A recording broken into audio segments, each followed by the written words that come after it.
Hello friend, आपका फिर से बहुत बहुत स्वागत है। आज की इस वीडियो में हम बात करेंगे ट्रांसफार्मर के बारे में कि ट्रांसफार्मर का यूज जो होता है वो कहाँ पे होता है, ट्रांसफार्मर कैसे काम करता है, ठीक है। और ट्रांसफार्मर जो है वो उसकी टेस्टिंग क्या होती है, ठीक है। उसके बारे में कि ट्रांसफार्मर जो है कितने टाइप का होता है, ठीक है। तो चलिए स्टार्ट करते हैं।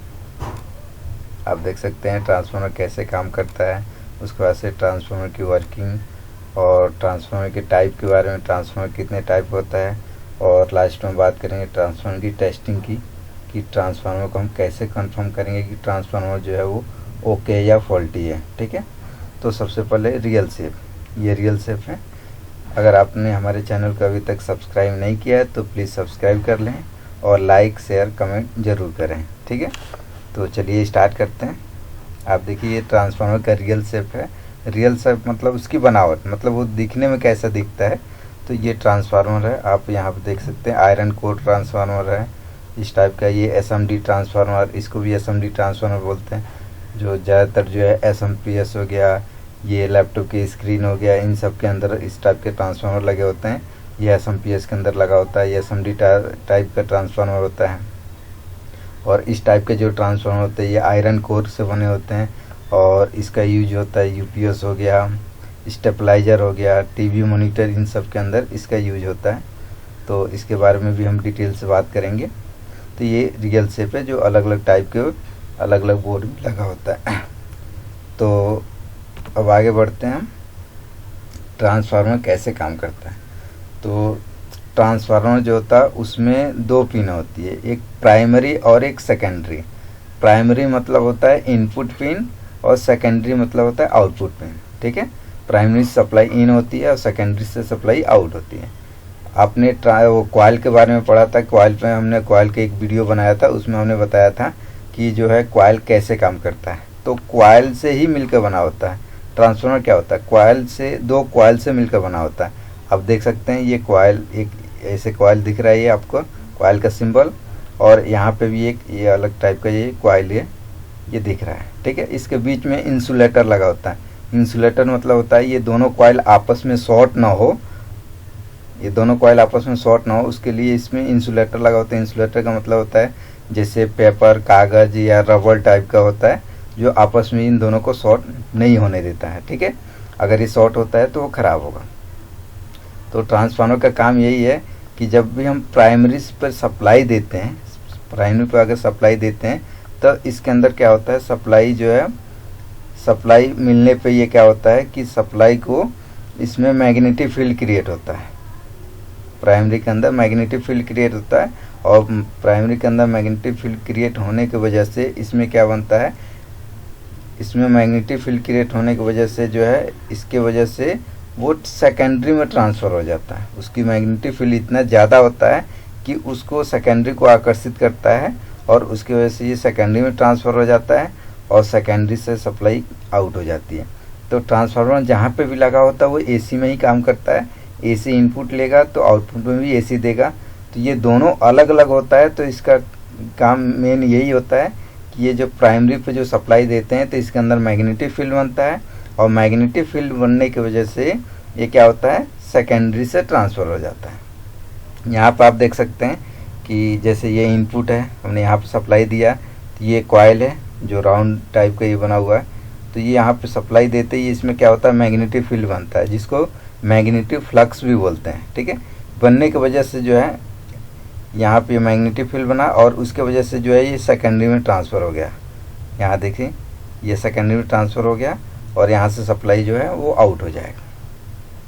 तो ऐसे ही काम करता है ट्रांसफार्मर। ट्रांसफार्मर कहीं पे भी लगाओ तो प्राइमरी पे इनपुट होगा और सेकेंडरी से आउट होगा, और प्राइमरी पे इनपुट मिलते ही उस पर सप्लाई बढ़ता जाएगा और जितना ज़्यादा बढ़ेगा उसके अंदर मैग्नेटिक फील्ड क्रिएट होगा। उसके वजह से वो क्या होगा, मैग्नेटिक फील्ड क्रिएट होने की वजह से चुंबकीय क्षेत्र बनेगा और वो सेकेंडरी से ट्रांसफ़र हो जाएगा और सेकेंडरी से सप्लाई आउट होगा, ठीक है। उसके बाद से ट्रांसफार्मर जो है कैसे काम करता है, मतलब उसकी वर्किंग क्या होती है। तो यहाँ पे भी वही लिखा हुआ है, जब ट्रांसफार्मर के प्राइमरी वाइंडिंग पे सप्लाई देते हैं तो उसके अंदर मैग्नेटिक फील्ड बनता है जिसके वजह से सप्लाई प्राइमरी वाइंडिंग से सेकेंडरी वाइंडिंग में ट्रांसफ़र हो जाता है, ठीक है। और ट्रांसफार्मर जो है मेन वर्क जो होता है उसका काम क्या होता है, सप्लाई को इंक्रीज और डिक्रीज करता है, मतलब सप्लाई को बढ़ाता भी है और सप्लाई को कम भी करता है, ठीक है। और सिग्नल को फिल्टर करता है, सिग्नल जो आता है उसको फिल्ट्रेशन का भी काम करता है, और करंट में होने वाले चेंजिंग को रोकता है। अगर करंट में अगर कोई चेंजिंग हो रही है तो कॉइल और ट्रांसफार्मर जो है वो करंट में चेंजिंग को भी रोकने का काम करता है। जहाँ पे भी ट्रांसफार्मर लगा होगा वो करंट को चेंजिंग में रोकेगा। उसके बाद से बात करते हैं हम ट्रांसफार्मर की टाइप की। ट्रांसफार्मर जो है नॉर्मली जो है ऐसे बहुत सारे टाइप के होते हैं, मगर ज़्यादातर जो यूज में आते हैं वो 3 टाइप के ट्रांसफार्मर होते हैं। एक होता है स्टेप डाउन ट्रांसफार्मर, दूसरा स्टेप अप और ऑटो ट्रांसफार्मर। स्टेप डाउन का मतलब ये होता है कि यहाँ आप देख सकते हैं इसमें जो है प्राइमरी की जो वाइंडिंग होती है वो उसमें जो कोर होता है वाइंडिंग होती है वो ज़्यादा होती है और सेकेंडरी में कम होता है। तो प्राइमरी पे जो भी सप्लाई आता है जैसे 220 आ रहा है तो सेकेंडरी से जो आउट होगा वो 220 से कम ही आउट होगा, जैसे कि 9 वोल्ट हो गया या 100 वोल्ट हो गया या 150 वोल्ट हो गया, 150 वोल्ट हो गया। तो कभी भी अगर जहाँ पे भी ट्रांसफार्मर स्टेप डाउन लगा है तो पीछे से जो भी इनपुट सप्लाई आ रही है उससे आउटपुट में जो सप्लाई आउट होगा वो ऑलवेज कम ही आउट होगा, ठीक है। और स्टेप अप ट्रांसफार्मर जो होता है प्राइमरी में जहाँ ये वहाँ पे यूज होता है जहाँ पे सप्लाई कम आती है, तो यहाँ पे सप्लाई कम आएगा प्राइमरी में, और सेकेंडरी से क्या करेगा ये सप्लाई को बूस्ट करेगा, बढ़ाएगा और बढ़ाने के बाद आगे पास करेगा। जैसे अगर बात करें पीछे इनपुट में 220 वोल्ट आ रहा है तो आउटपुट में 400 या 300 वोल्टेज आउट करेगा। और ऑटो ट्रांसफार्मर ज़्यादातर जो है स्टेबलाइजर यूपीएस इन सब के अंदर लगा होता है। अगर सप्लाई कम आती है तो उसको हम बढ़ा भी सकते हैं और ज़्यादा आती है तो उसको हम कम भी कर सकते हैं। तो उस टाइप में जो है उसका जो कोर होता है मतलब उसकी जो वाइंडिंग होती है प्राइमरी और सेकेंडरी की वाइंडिंग दोनों सेम होती है। स्टेप डाउन में क्या होता है कि प्राइमरी की वाइंडिंग ज़्यादा होती है, सेकेंडरी की कम होती है, और स्टेप अप में प्राइमरी की कम होती है, सेकेंडरी की ज़्यादा होती है। अब बात करते हैं ट्रांसफार्मर की टेस्टिंग हम कैसे कंफर्म करेंगे कि ट्रांसफार्मर ओके या नहीं है, ठीक है। तो हमने बताया था ट्रांसफार्मर में कि मल्टीमीटर को कंटिन्यूटी पॉइंट पर रख के ट्रांसफार्मर को चेक करने पे प्राइमरी टू प्राइमरी वाइंडिंग, ये जो प्राइमरी और प्राइमरी जो वाइंडिंग है वो आपस में बीप करेगा, ठीक है। उसके बाद से सेकेंडरी टू सेकेंडरी वाइंडिंग जो है वो आपस में बीप करेगा। प्राइमरी टू सेकेंडरी वाइंडिंग में कोई भी आपस में ना बीप आना चाहिए ना कोई रीडिंग आना चाहिए। अगर बीप आ रहा है तो शॉर्ट है, रीडिंग आ रहा है तो वो लीकेज है, इसका मतलब वो ख़राब है। तो प्राइमरी टू प्राइमरी आपस में बीप करेगा, सेकेंडरी टू सेकेंडरी पिन आपस में बीप करेगा, और प्राइमरी टू सेकेंडरी आपस में बीप नहीं करेगा। कभी कभी क्या होता है कि सेकेंडरी की जो वाइंडिंग होती है वो दो वाइंडिंग भी लगे होते हैं, जैसे कि 5 वोल्ट के लिए हो गया तो दूसरा 12 वोल्ट के लिए हो गया। तो उस कंडीशन में क्या होगा कि 5 वोल्ट के जितने वाइंडिंग होगा वो आपस में बीप करेगा और 12 वोल्ट की जितनी वाइंडिंग होगी वो आपस में बीप करेगा। तो उस कंडीशन में सेकेंडरी की जो वाइंडिंग होगी वो आपस में टोटल के पिन जो है वो आपस में बीप नहीं करेगा, ठीक है। और प्राइमरी तो आपस में बीप करेगा ही करेगा, और प्राइमरी टू सेकेंडरी जो है आपस में कोई बीप नहीं करना चाहिए मल्टीमीटर को कंटिन्यूटी पॉइंट पे या बजर रेंज पे सेट करके चेक करने पे, ठीक है।